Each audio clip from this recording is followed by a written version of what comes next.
All right. So we saw the Ironheart series. What are your thoughts, T? Um, I mean, it was good. Mm-hmm. I liked it. I think that it could have been. It was strong enough to be like a weekly series. They dumped it, but I'm glad they dumped it because I got it made me more want to watch it. Right. Mm-hmm. Um, I felt like Shuri was right. Shuri said that she couldn't give um, Riri the suit because it was too powerful to be in her hands, and Riri goes back to college to you know still create the suit, Mm-hmm. and in the end she ends up Learn some hard lessons. yeah Mm-hmm. yeah. How about you? What's your thoughts? Uh, I appreciate your take. My angle is totally different. I got like a 10 for a kufi on basically all futuristic things because there's no strong black male in the future. And this movie checked out so many fucking tropes in one DEI just box and just wedged that bitch in and it hit every trope immediately. It's hilarious. All right, okay. Tell me about it. What tropes are you talking All about? right, so first off, do you remember the first person to die in this series at all? I mean, technically, it's the sister and the stepdad and the sister, the friend. That's in the flashback.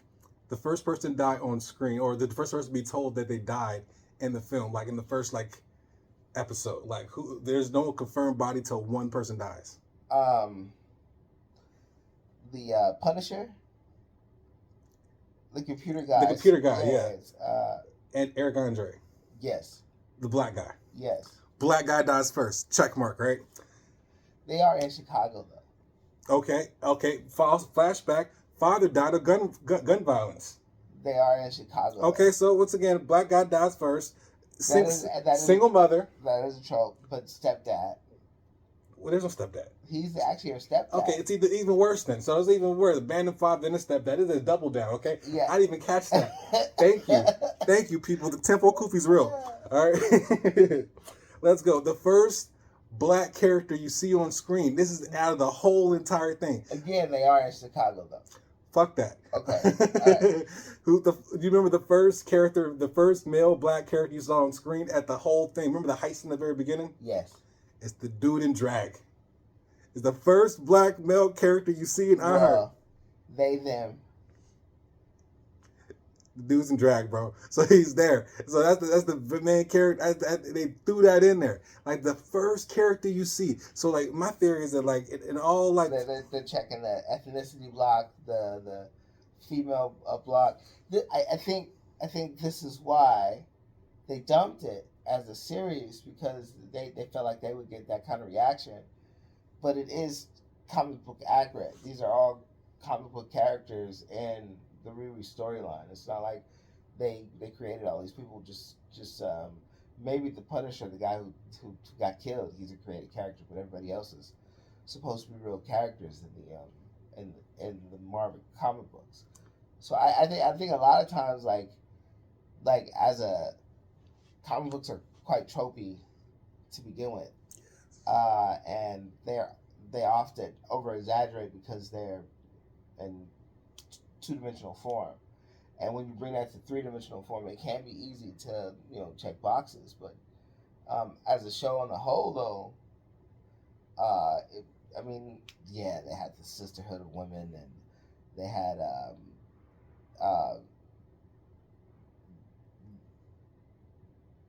the brother who was still grieving. Um, all the storylines in it are about essentially about broken people who no intimacy. Riri's love interest is just a fucking cock tease because she's probably gay. You know what I'm saying? They never hugged. They never kissed. He's trying to take her out on a date. He made her a fucking playlist. He ain't getting no play. He's a simp. He's a simp. I mean, that's just to keep the PG level low. Bro, it's so... You have a dude in drag in the first scenes, bro. The fuck, the black guy dies first. Dude in drag. You know what I'm saying? And this is the first time Disney has ever had a drag character on screen with live action. And they chose to put it in this. I'm not sure about that, Take your but pick ever. Take your pick ever. all right. Come on, users. Cross check it on the internet. There's no Caitlyn Jenner in Disney earlier. You know what I'm saying? Like, there's not. Yeah, I mean, again, I think that's probably why they dumped the series like they did. However, In Marvel. Marvel. it's still a pretty solid series. Uh, The flashbacks are weak, bro. They played so much in flashbacks. Like, um, I mean, I didn't see them get stuck in the flashbacks. I think that they were trying to really kind of give their idea of what is a person, what makes a person. I think that's why you get the kind of that feel that they're asking this question. This is Natalie really Natalie? Is she a friend? Is she real? Is she something solid? And then what would Riri, what is Riri really willing to give up in order to get Natalie back? And we don't even know that. Like she might have lost her mom. Like we might come back and her mom's totally gone from existence, or the Coxes is gone now. Like the brother doesn't exist anymore. Like we have no idea what she gave up in order to get the thing that she wants, and how that's going to affect her later on. I think that as a story about a black woman, it is a story about a black woman. It's not a black female genius. The premise is actually a really solid story because, quite frankly, black women make up the second largest group to have own their own businesses, and they make up the highest educated, second highest educated group other than white men.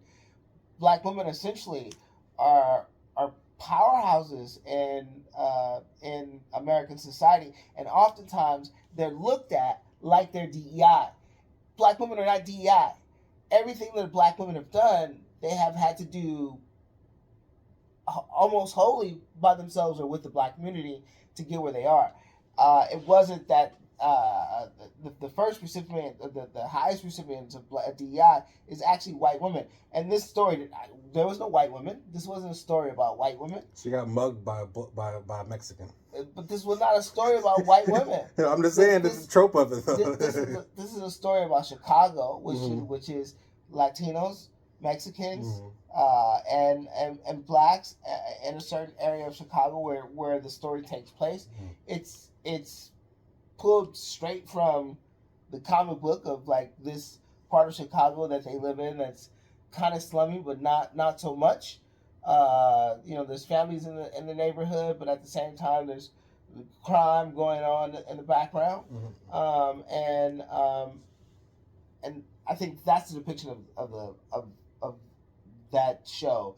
And while people might think that it's this is such a like DI checklist, this is a story about essentially a black woman who is trying to get over her grief from her friend dying, her stepdad dying, and as well as try to make something of herself.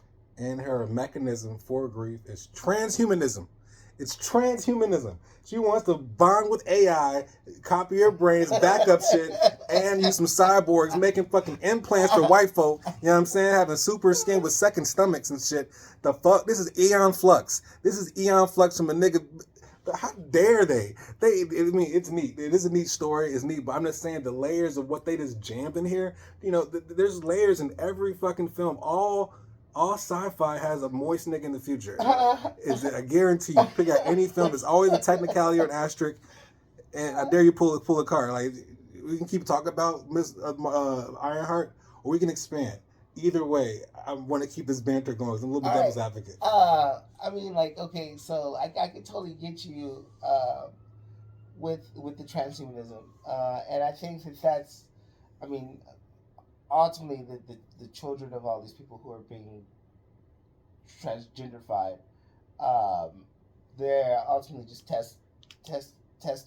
testing for future things that we'll be doing to the human body, right? And everything from growing organs to possibly growing wings, maybe something. And there was a guy who said he was a cat at school. Mm-hmm. I mean, like so, and this guy in San Francisco walking around looks like a leopard, Mm-hmm. and there's another one who looks like a bumblebee. Bipedal bumblebees and Uh, bipedal leopards. all right, Yes. yes. So I think that that is definitely something niche in the scientific field, and is a possibility of where science might actually want to go. Mm-hmm. Um, I mean, we're definitely into the age of robotics right now. Mm-hmm. Next year, we're gonna have robots doing more jobs than ever, and then in about 10 years, we'll probably see them everywhere. Mm-hmm.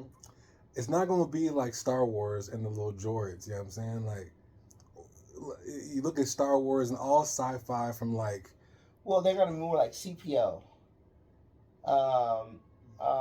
than uh, the droids. But yeah, the Chinese have already come out with a robot that they are trying to market it, and of course Musk is almost at he's at the point where he's selling his beta models.